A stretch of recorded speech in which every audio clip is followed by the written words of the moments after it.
हम शराब पे भाषण दे रहे, हमें ध्यान नहीं रहा।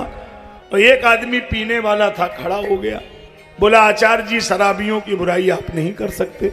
हमने कहा नहीं करेंगे भैया, आपको परेशानी क्या है? बोले आप समझते नहीं है, शराब पीने वाले व्यक्ति को 3 फायदे होते हैं। तो हमने कहा कौन से 3 फायदे होते हैं?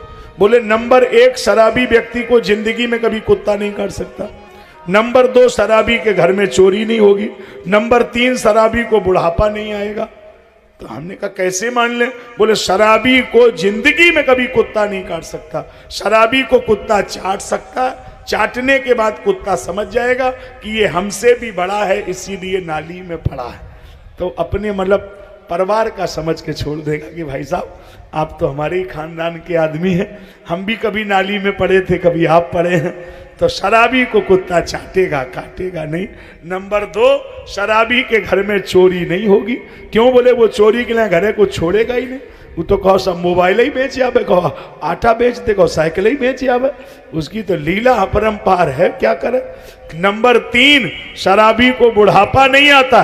क्यों? बोले रोज पीता रहे, बुढ़ापे का काम ही नहीं।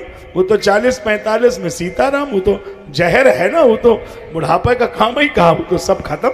कितनी गंदी चीज है राम राम है। एक आदमी तो बीड़ी पी रहा था। हमने कहा बीड़ी क्यों पीते हो? बोला हमारे बच्चों से हमारी लड़ाई रहती है। तो हमने कहा बच्चों की लड़ाई से बीड़ी का कनेक्शन क्या है?